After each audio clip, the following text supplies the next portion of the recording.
नमस्कार दोस्तों, target with PS Parihar channel में आपका स्वागत है। आज की इस वीडियो में हम लोग बात करेंगे पीसीएस 2026 की। पीसीएस 2026 में कौन कौन से विभाग के कितने पद हो सकते हैं, इस पर हम लोग चर्चा करेंगे। साथ में हम लोग चर्चा करेंगे खास तौर से शिक्षा विभाग के कौन कौन से पद हैं, जैसे DIOS के, सीनियर डाइट लेक्चरर के और BSA के कितने पद हो सकते हैं और इसकी योग्यता क्या हो सकती है। तो वीडियो को आप लोग लास्ट तक देखिएगा और जिन छात्रों ने चैनल को अभी भी सब्सक्राइब न किया हो तो जल्दी से सब्सक्राइब कर लें, ताकि आप लोगों को इसी प्रकार की ऑथेंटिक और सॉलिड अपडेट्स सबसे पहले मिलती रहे। चलिए शुरू करते हैं।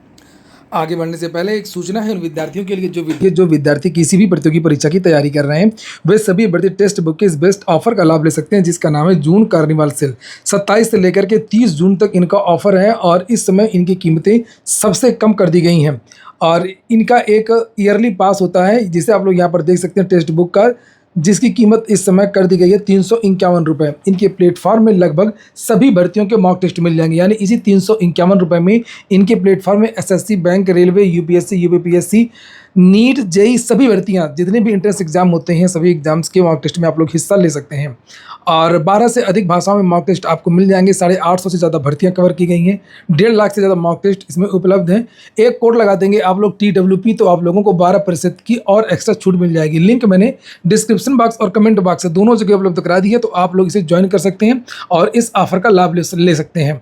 चूँकि किसी भी एग्ज़ाम को अगर क्रैक करना है तो सबसे जो महत्वपूर्ण चीज़ होता है वो मॉक टेस्ट होता है। चलिए हम लोग अब सीधे आते हैं PCS में। तो आप लोगों ने देख लिया, बहुत से विद्यार्थी पूछ रहे थे कि सर PCS 2026 को जो नोटिफिकेशन जारी हुआ तो इसमें आरक्षण को लेकर के क्या हुआ। तो आरक्षण को लेकर के आप लोगों ने देखा होगा, मैंने कल की वीडियो में बताया भी है, तो आप लोग जाकर के देख लीजिए कि नोटिफिकेशन में कुछ नहीं कहा गया है। ये बताया गया कि जो भावना यादव का जो केस चल रहा है कोर्ट में, उसका जो निर्णय होगा उसी आधार पर आरक्षण को हम लागू करेंगे।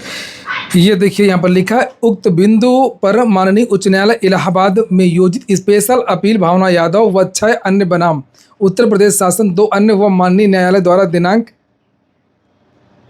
13 मई 2026 को स्थगनादेश पारित किया गया है और चयन से संबंधित समस्त प्रक्रियाओं में कार्रवाई तत्समय प्रवर्तन अधिनियमों, संगत विधियों और शासनादेशों माननीय आयोगों के निर्णय के अनुसार की जाएगी।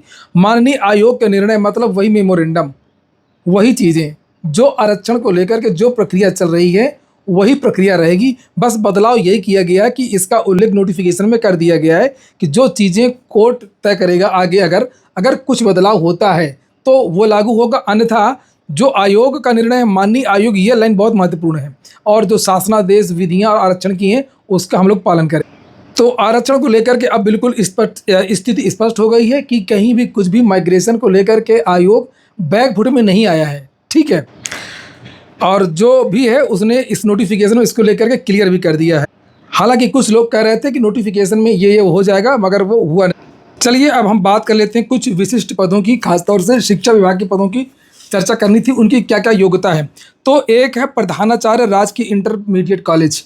तो देखिए, जो पद पढ़ाने वाला होता है, मैं फिर से रिपीट कर दूं, जो पद पढ़ाने वाला होता है उसमें BEd मांगा जाता है। जो प्रशासनिक होता है तो उसमें BEd नहीं मांगा जाता है। शिक्षा विभाग का भी, जैसे BSA में केवल पराय स्नातक MA, MSc, MCOM वगैरह आपने किया तो आप लोग BSA के लिए आवेदन कर सकते हैं। कोई भी आदमी BSA के लिए आवेदन कर सकता है, कोई एक्सपीरियंस नहीं, कुछ नहीं, केवल आप लोग अगर पोस्ट ग्रेजुएट हैं तो आवेदन कर सकते हैं, ठीक है।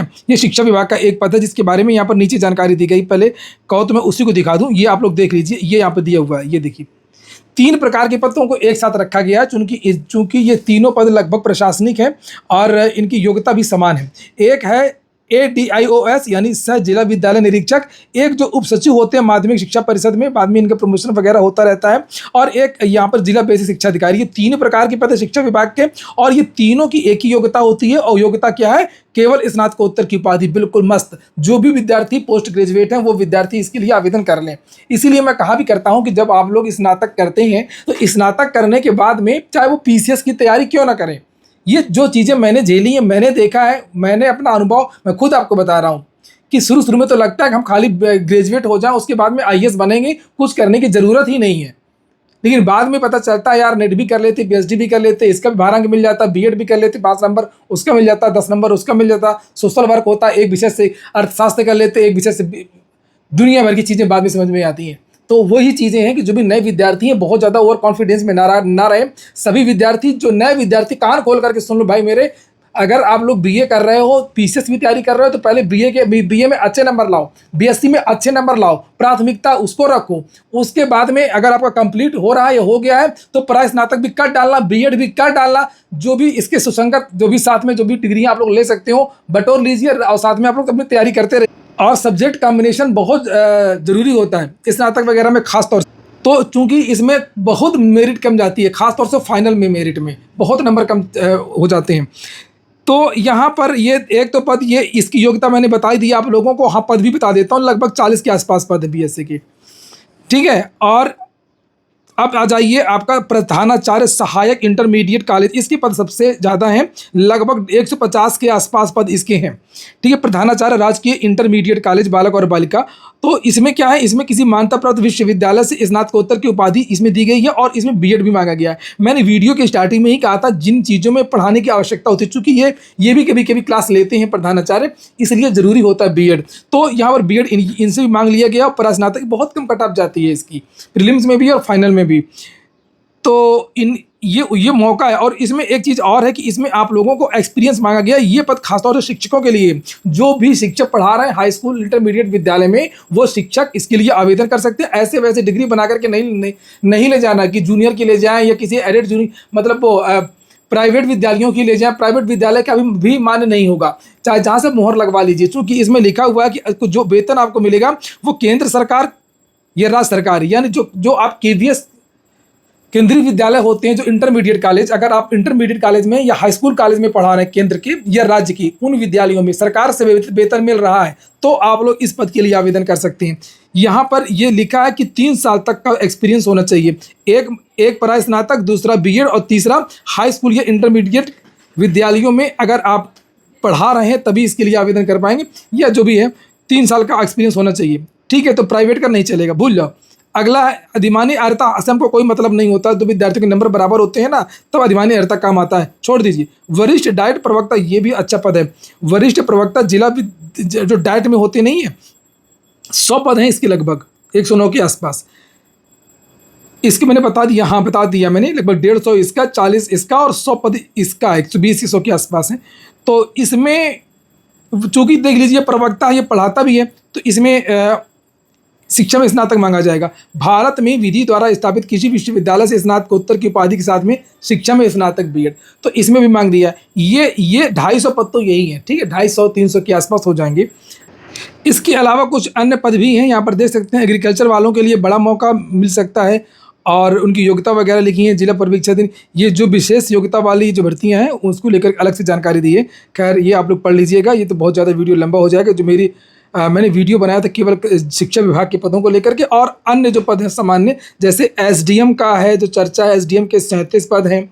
एनटी के उस पर मत जाइए नोटिफिकेशन कितना है, ठीक है। और डिप्टी एसपी के, डीवाईएसपी के पद जो हैं वो लगभग 17 हैं, अभी बढ़ेंगे। देखिए सब रजिस्ट्रार के भी इस बार भी पद हैं। इसमें एलएलबी की आवश्यकता होती है, 40 पद हैं। सीटीओ इस बार भी है आप लोगों का, 108 पद हैं सीटीओ के, और बीडीओ के लगभग 48 पद के आसपास हो सकते हैं। इस तरीके से एआरटीओ के भी 16 पद के आसपास हैं। तो कुछ पद और हैं। तो इस तरीके के मुख्य पदों का विवरण है, और अधिक जानकारी मिलेगी तो मैं आपको दे दूंगा। आज के वीडियो में इतना ही। आप लोगों का कोई और क्वेश्चन हो तो आप लोग कमेंट बॉक्स में बता सकते हैं। आपके कमेंट के आधार पर ही नेक्स्ट वीडियो होता है। इसको लेकर के भी आपने कमेंट किया था, तभी मैंने ये वीडियो बनाया।